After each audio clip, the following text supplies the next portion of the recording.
Good morning, students.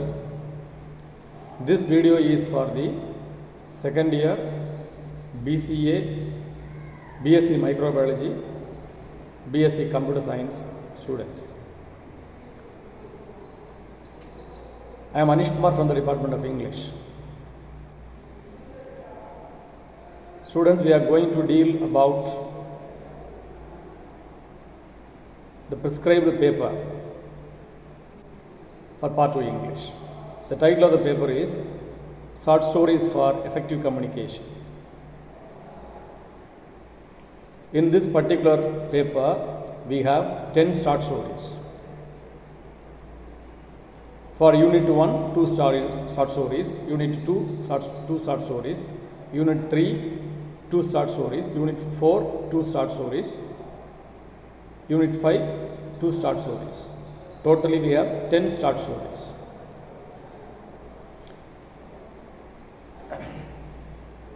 Why we need short stories? As I told you earlier, the title of the paper is Short Stories for Effective Communication. So the objective of the paper is to communicate effectively or to increase your communicative ability. This paper will help you. Because in a short story, you will get a definite story. While reading a story, you will be coming across dialogues. Such dialogues will help you to communicate easily. You will be coming across a lot of not only dialogues but also situations.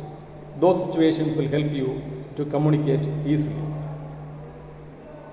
I am going to talk to you in Tamil also. My main objective is you should understand the paper easily. தமிழில் நம்ம short story என்ன சொல்லுவோம், சிறுகதைன்னு சொல்லுவோம். There are many short stories in English.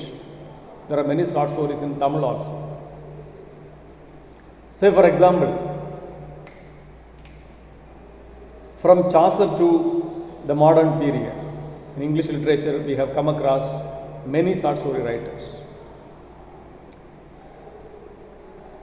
Edgar Allan Poe, Hawthorne.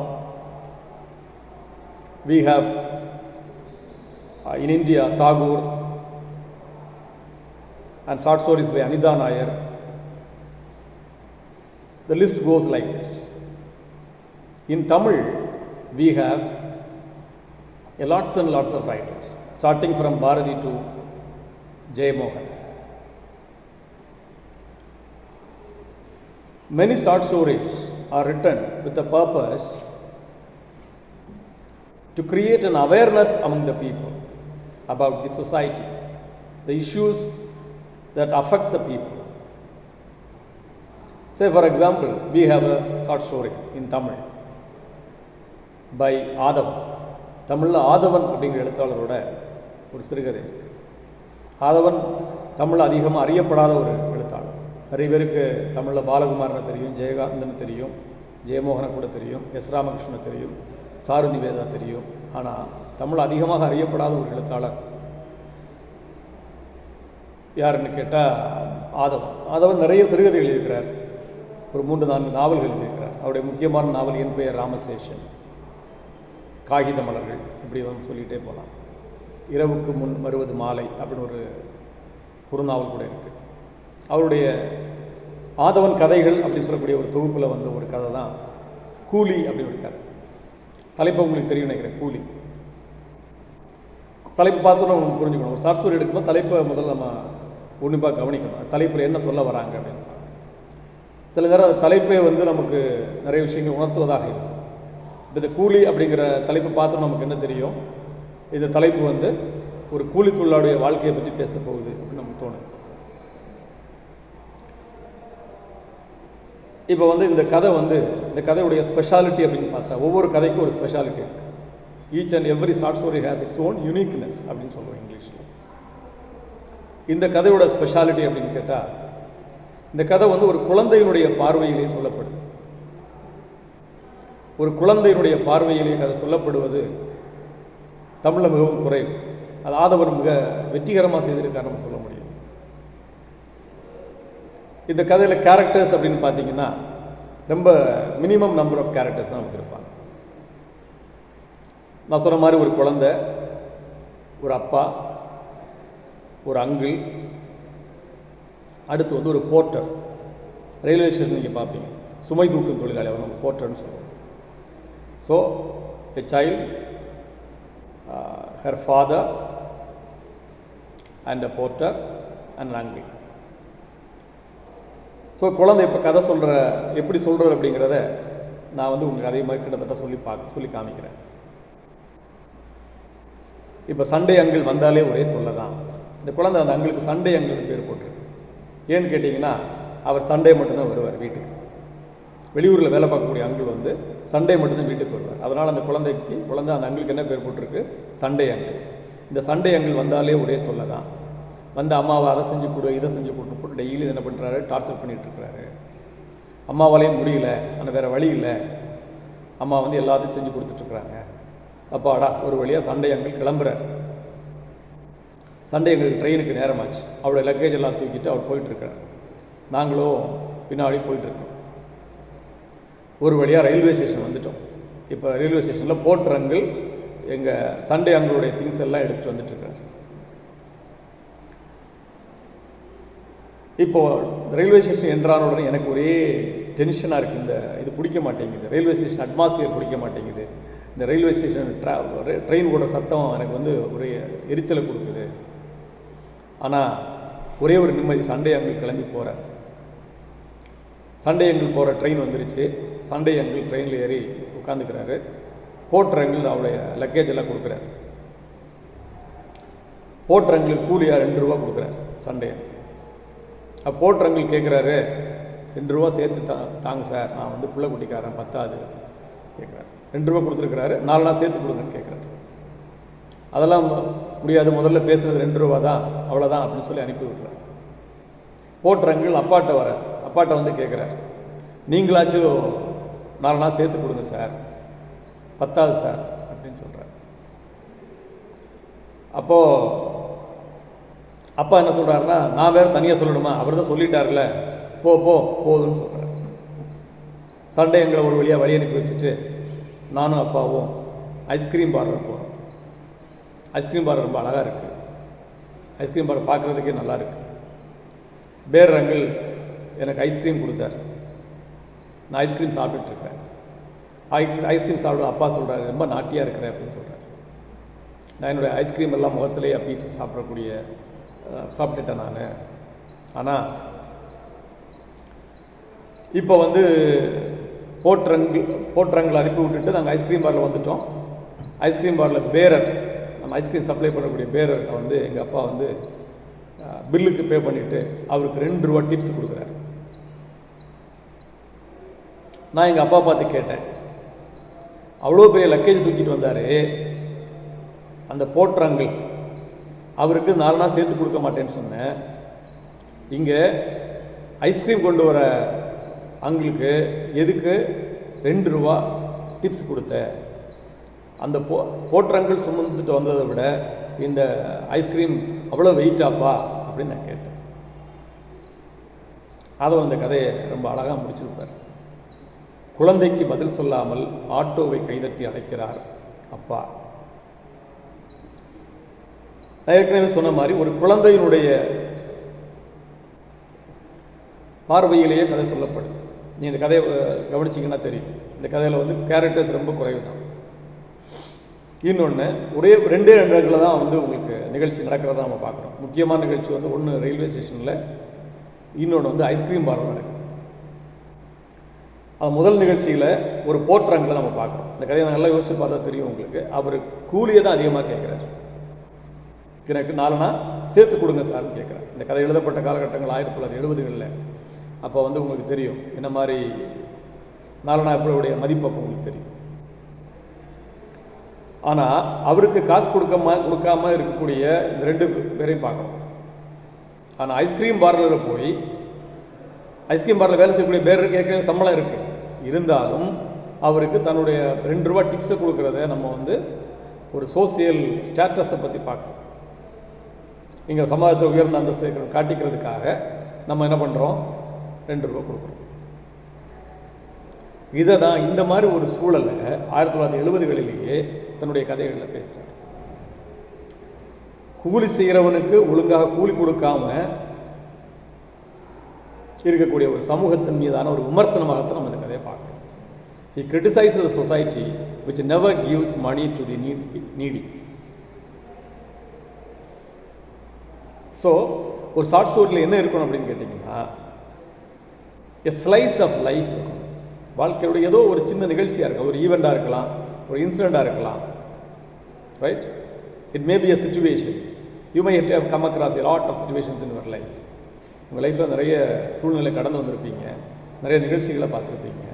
இப்படி எழுத்தாளர்கள் தாங்கள் பார்க்கக்கூடிய ஏதாவது ஒன்றை என்ன பண்ணுவாங்க, ஒரு நிகழ்ச்சியை நமக்கு கதையாக மாற்றி நமக்கு தருவாங்க.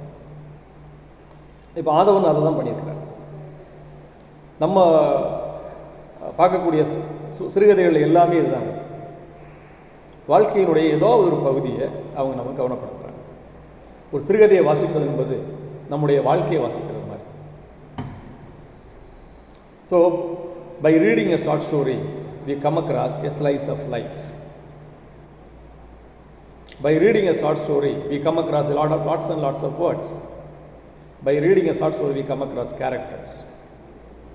So a short story contains minimum number of characters. இப்போ ஆதவன் ஸ்டோரி மறுபடியும் நினச்சி பாருங்கள், உங்களுக்கு தெரியும். Minimum number of characters 2 or 3, maximum 4 or 5. As the name suggests, short story must be short. ஒரு 5 அல்லது 6 பேஜ் தான் ஒரு ஷார்ட் ஸ்டோரி இருக்கும். Within 5 or 6 pages you will come across an incident, you will come across dialogues, right? You will come across life-like situations. You may get solutions also sometimes. சில தடவை வாழ்க்கையில் சில solutions கூட நமக்கு சில ஷார்ட் ஸ்டோரிஸில் கிடைக்கும். So short stories படிக்கிறதுல நிறைய வெரைட்டி. ஒரு ஷார்ட் ஸ்டோரி எப்படி படிக்கணும் அப்படின்னு கேட்டிங்கன்னா, ஒன்று சர்ஃபேஸ் லெவல் ரீடிங் அப்படின்னு சொல்லுவோம். அப்படி மேலோட்டமாக வாசிட்டே போயிடணும். ஃபர்ஸ்ட் ரீடிங் போகும்போது you will get a story, right? ஒரு ஸ்டோரி கிடச்சிடும். செகண்ட் ரீடிங் வருமா என்னன்னா, you should have a pen and paper. You should write what is the how a particular character is introduced, what is the first character introduced in the play, and who is the major character in the particular short story. The short story la major character yaar. Short story la இப்போ நம்ம என்ன பண்ணனும், like a note making மாதிரி.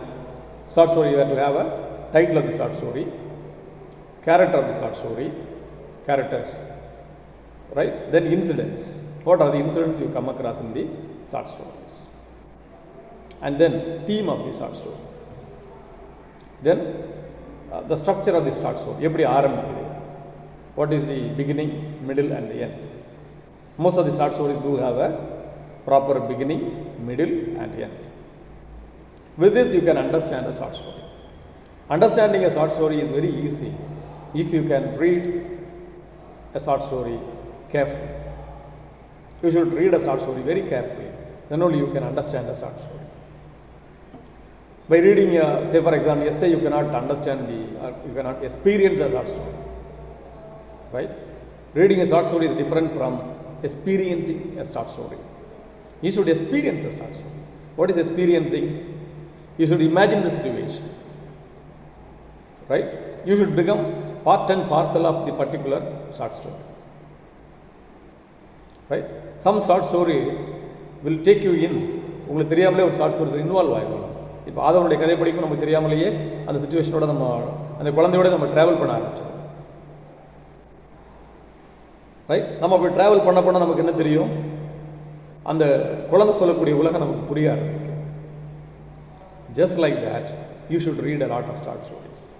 நம்ம இப்போ என்ன பண்ணணும்னா, இனிஷியலாக சிலபஸுக்குள்ளே இப்போ போகலை, இனிஷியலாக என்ன பண்ணணும்னா, நம்ம இதுக்கு முன்னாடி ஸ்கூல்ஸில் என்னென்ன ஷார்ட் ஸ்டோரிஸ் படிச்சிருக்கோம் அது கொஞ்சம் ரீகலெக்ட் பண்ணி பார்க்கலாம். தமிழில் படிச்சிருப்பீங்க, நிறைய கட்டாயம் நிறைய சிறுகதைகள் நீங்கள் படிச்சிருக்கலாம். ஸ்கூல் இல்லாமல் லைப்ரரிஸில் நிறைய புத்தகங்கள் நீங்கள் ஒருவேளை படிச்சிருக்கலாம். அதில் என்னென்ன கதைகள்லாம் படிச்சிருக்கோம். நிறைய இப்போ வார இதழ்கள்னு சொல்லக்கூடிய குமுதம், ஆனந்த விகடன் போன்ற இதழ்களை நம்ம என்ன படிச்சிருப்போம், நிறைய ஷார்ட் ஸ்டோரிஸ் படிச்சிருப்போம். அந்த ஷார்ட் ஸ்டோரிஸ் எல்லாம் இப்போ நீங்கள் நினைவுபடுத்தி பார்க்கலாம். ஒருவேளை ஸ்கூலில் நீங்கள் இங்கிலீஷ் ஷார்ட் ஸ்டோரிஸ் கூட படிச்சிருக்கலாம். அந்த ஷார்ட் ஸ்டோரிஸை பற்றி ஏதோ ஒரு ஷார்ட் ஸ்டோரி எடுத்து நீங்கள் நினைவுபடுத்தி பார்க்கலாம். ஷார்ட் ஸ்டோரி நினைவுபடுத்தும் நம்ம என்ன ஞாபகம் வச்சுக்கணும், a short story deals with a slice of life, right? A short story deals with a slice of life. A short story deals with life-like situations. A short story contains minimum number of characters, dialogues, situations. So இதெல்லாம் ஞாபகம் வச்சுக்கிட்டு ஒரு short ஸ்டோரியை நம்ம approach பண்ணும்போது நமக்கு என்ன தெரியும், அந்த ஷார்ட் ஸ்டோரி சொல்லக்கூடிய வாழ்க்கை தத்துவம் நமக்கு புரியும், அல்லது வாழ்க்கை விமர்சனம். இன்னும் கொஞ்சம் விரிவாக சொல்கிறதா இருந்தால் சமூக விமர்சனம். நான் சொன்ன மாதிரி ஆதவன் கதையில் ஒரு சமூக விமர்சனம் இருக்குது. இன்றைக்கி இந்த சூழ்நிலை மாறலை. சில கதைகள் வந்து அந்த கதை 70கள் எழுதப்பட்டால் கூட இன்றைக்கு கூட அந்த கதை பொருது. இன்றைக்கி கூலி செய்யக்கூடிய கூலி தொழிலாளிக்கு என்ன பண்ண மாட்டோம், நிறைய பேர் என்ன பண்ண மாட்டாங்க, அவனுக்கு உரிய ஊதியத்தை கொடுக்க மாட்டாங்க. ஆனால் தன்னுடைய கௌரவத்தை முன்னிறுத்தி என்ன பண்ணுவாங்க, தான் போகிற இடங்கள் எல்லாம் டிப்ஸ் கொடுக்குற வேலையை தெளிவாக செய்வாங்க. இதை தான் வந்து சமூக விமர்சனம் நம்ம சொல்கிறோம். இந்த சமுதாயம் மாறணுங்கிற எண்ணம் அவருக்கு இருக்குது. என்ன எண்ணம் இருக்குது, வேலை செய்கிறவனுக்கு உரிய கூலியை கொடுக்கணும், அவன் கூலியை கேட்டு வாங்குற அளவுக்கு வைக்கக்கூடாது. கூலியை கேட்டு பெறுவது எப்படி உரிமையோ அதே போன்று கூலியை கொடுப்பது நம்முடைய கடமை அப்படிங்கிறத வந்து ஆதவன் தெளிவாக சொல்கிறார். இதை தான் நம்ம திருப்பி என்ன சொல்லிகிட்டு இருக்கிறோம், சமூக விமர்சனம் அப்படின்னு சொல்கிறோம். இது இங்கிலீஷில் சோசியல் கிரிட்டிசிசம் அப்படின்னு சொல்லுவாங்க. ஒவ்வொரு எழுத்தாளரும் இந்த சொசைட்டி என்ன பண்ணுறாரு, கிரிட்டிசைஸ் பண்ணுறாரு. எதுக்கு, அதை மாற்றுறது. எ writer criticises a society to correct it, to change it. So ஒரு சொசைட்டியை மாற்றுறதுக்கான முயற்சியை தான் நம்ம எது எடுக்குது, இலக்கியங்கள். குறிப்பாக அது நாடகமாக இருக்கலாம், கவிதையாக இருக்கலாம், கட்டுரையாக கூட இருக்கலாம், சிறுகதையாக இருக்கலாம். இவையெல்லாம் என்ன சொல்லுது, இலக்கியம் வந்து வாழ்க்கையை மாற்றுவதற்கான நம்முடைய திங்கிங் ப்ராசஸில் ஒரு சேஞ்சு உருவாக்கும். ஆதவன் கதையை உண்மையிலே ஆழமாக படித்தவங்கெல்லாம் நம்ம கொஞ்சம் மாற்றிக்கணும் அப்படின்னு தோணும். என்ன தோணுன்னு கேட்டால், உள்ளபடியே வேலை செய்கிறவங்களுக்கு கூலிய உரிமை கட்டாயம் கொடுத்தாகணும் அப்படிங்கிற எண்ணத்தை அந்த கதை நமக்கு உருவாக்கும். நான் இது ஏன் ஒரே கதையை தான் பேசிகிட்டு இருக்கேன்னு கேட்டால், இந்த ஒரு கதையை நீங்கள் புரிஞ்சுக்கிட்டால் தான் நீங்கள் படிக்கக்கூடிய மற்ற கதைகளை உங்களால் அனலைஸ் பண்ண முடியும். அப்படி அனலைஸ் பண்ணால் மட்டும்தான் நம்மளால் என்ன செய்ய முடியும், அடுத்து வரக்கூடிய கதைகளை படிக்க முடியும். சின்ன சின்ன கதைகள் நிறைய இருக்குது. அந்த கதைகளை நம்ம படிக்க நமக்கு என்ன தோணும்னா, நம்ம இதை வாழ்க்கையில் நம்ம கடந்து வந்திருப்போம், சில நிகழ்ச்சிகள்லாம் கடந்து வந்திருப்போம். இப்போ ஆதவனுடைய கதையில் வரக்கூடிய நிகழ்ச்சியை கடந்து வந்த மாதிரி நிறைய சிறுகதைகளில் நிறைய விஷயங்கள் நம்ம பார்க்க போகிறோம். அவையெல்லாம் நம்ம வாழ்க்கையில் கடந்து வந்த விஷயமா இருக்கலாம். அந்த மாதிரி நீங்களும் வாழ்க்கையில் நிறைய உங்களுடைய அனுபவத்தில் நிறைய விஷயங்களை பார்த்துருப்பீங்க. நீங்கள் கூட கதை எழுதி பார்க்கலாம். ஒரு கதை எழுதுவது என்பது அப்படின்னு கேட்டிங்கன்னா, இப்போ தமிழில் எழுத்தாளர் ராஜநாராயணன் சொல்லுவார், ஒரு கடிதம், ஒரு சொந்தக்காரங்களுக்கு கடிதம் எழுத மாதிரி எழுதி பாருங்கள், கதை தானாக வந்துடும் அப்படின்பார். ஸோ இந்த ஆங்கிலத்தில் இந்த கதையை படிக்கிறதுக்கு காரணம் என்னென்னு கேட்டால், to communicate in English. That is the main objective of the paper. I am coming to the beginning. So the objective of the paper is to communicate, to make you communicate in English. By reading a short story, you can communicate in English. Reading helps you to communicate better. That's very important. So you should read and read. Reading and rereading a short story is very important. Right? Reading for pleasure, reading for meaning. Okay, while reading a short story, you will get a kind of enjoyment. You will get a kind of happiness. While reading a short story, you will come across lots and lots of words. Right? As I said earlier, you can have a pen and paper. You just take it as a game. Okay? Read a short story, you underline what are the words you don't know, what are the new words, you underline it. Okay, take up a dictionary, find out the meaning. Okay, you will come across the new word, okay, in some other context also. So it will help you to read again and again very easily. You will come. So another possibility is there. You can do one thing. You can understand a word by its context. ஒரு சென்டென்ஸை படிச்சுட்டு அந்த சென்டென்ஸை புரிஞ்சுக்கிட்டாலே பெரும்பாலும் சில தெரியாத வேர்டுக்கான meaning அந்த சூழ்நிலையில் நம்ம புரிஞ்சுக்க முடியும். இதை நம்ம என்ன சொல்லுவோம், கான்டெக்சுவல் மீனிங் அப்படின்னு சொல்லுவோம். இது கூட நமக்கு வந்து it will be helpful for us to read short stories or dramas or novels or anything else. So hereafter, whenever you find time, okay, try to read a short story or a poem or a essay or whatever you like. So this is a kind of an introductory lecture for short stories for effective communication. Students, we will start up our lesson. We will deal with our portion, that is the unit 1. We will start after, maybe in the next lecture I will start with the first lesson, the Auspicious Vision by Rabindranath Tagore. Right? I will give an introduction about Tagore, then we will discuss the short story, the Auspicious Vision. Thank you.